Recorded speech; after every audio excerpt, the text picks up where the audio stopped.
Chapter 16 Super Secret Test Day.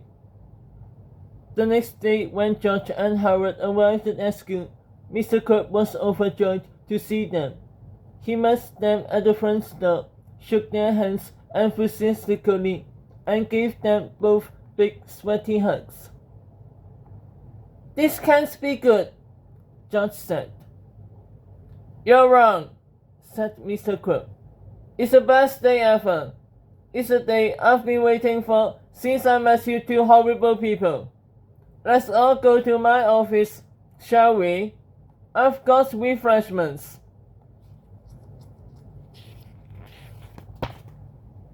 As they walked down the long hallway toward Mr. Krupp's office, several teachers patted Mr. Krupp on the back and congratulated him. The entire school staff seemed elated. "We're doomed," said Howard. When they finally got to Mr. Krupp's office, he plopped down into his chair and spun around a few times, giggling with glee. After a few minutes, George started to become impatient. "I thought you said there were going to be refreshments," George said. "Not for you," shouted Mr. Krupp angrily as he slammed his fist on his desk. He opened his drawer, pulled out a warm diet soda, and popped it open. Then he leaned back in his chair and sipped loudly as he chuckled to himself. "I just want to soak these moments in," he said with delight as fizzy brown philosophic acid dribbled down his chins.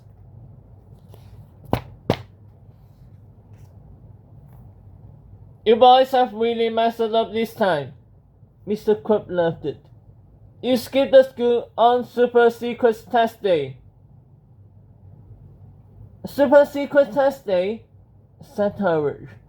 "What does that mean?" "I thought you'd never ask," Mr. Krupp said gleefully. "You see, I've been looking for a way to separate you two kids for years now, but I never figured out how to do it until yesterday. Then it came to me in a flash of inspiration. Super Secret Test Day."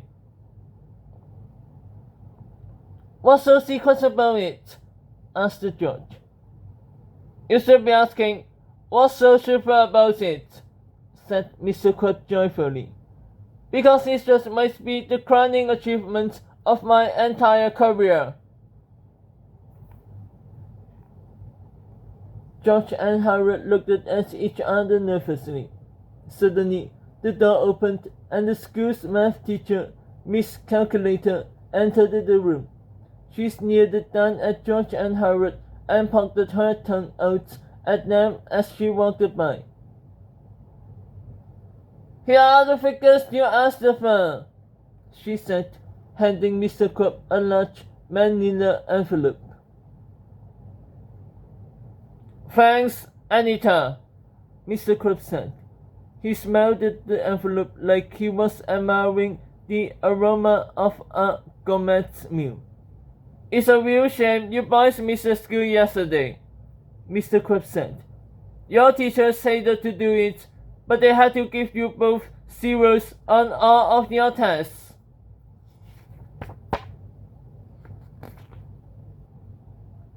"But we studied really hard," said Howard. "Can't we take makeup tests?" No, Mr. Krupp said, grinning evilly from ear to ear. "There will be no makeup tests." "Don't worry, Howard," said George. "We'll do really good on our final exams this year. We can bring our grades back up." "Final exams have been cancelled for this year," said Mr. Krupp cheerfully. "Isn't that wonderful news? You and all your classmates will get 7 more weeks of school with no homework, no quizzes, and no studying. Your grades for the whole school year have already been calculated." "Oh no," said George. We are going to flunk the 4th grade."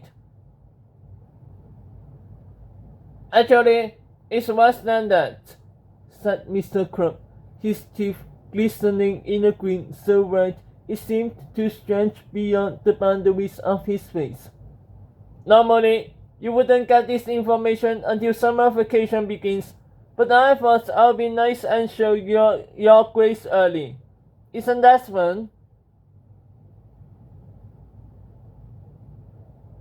He opened the manila envelope and slid 2 report cards toward George and Howard. Quickly, the boys opened them up and scanned through them. George's final grade for the year was 62.7%. A terrible grade, to be sure, but still a passing grade. George would move on to 5th grade next year. Howard, whose grades were not quite as good as George, wasn't so lucky. Howard's final grade was 59.7%. Howard had failed.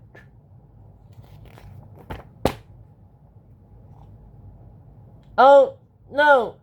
Howard moaned as his eyes began to fill with tears.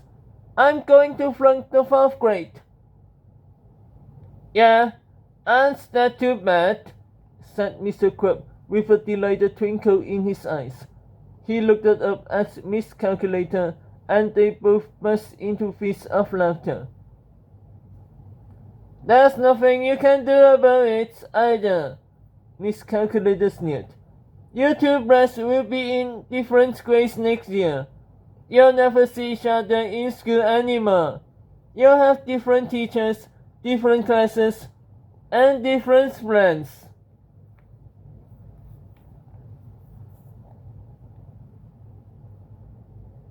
Chapter 17 The Idea. I can't believe they're going to separate us, said Howard as the boys walked home from school that afternoon. George said nothing. He was thinking. He knew there was a way to solve this problem. I can't believe I have to spend an extra year at that school too, Howard moaned, trying not to cry. The worst part is that I actually studied. I know this stuff. I could have probably gotten strict B's if I had taken those tests yesterday. That's it, cried George confidently. We can fix this. But how? Said Howard. They won't let us take makeup tests. Who says we have to take makeup tests? George replied. Let's take the real tests. Howard looked suspicious. What do you mean? He asked. Melvin said he kept this time-traveling squid thingy in his garage, right? Said George. Let's borrow it and go back in time to yesterday morning. Then we can take those tests like we were supposed to. Problem solved.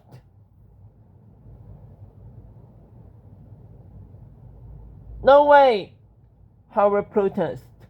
Whenever we travel around in time, bad stuff happens.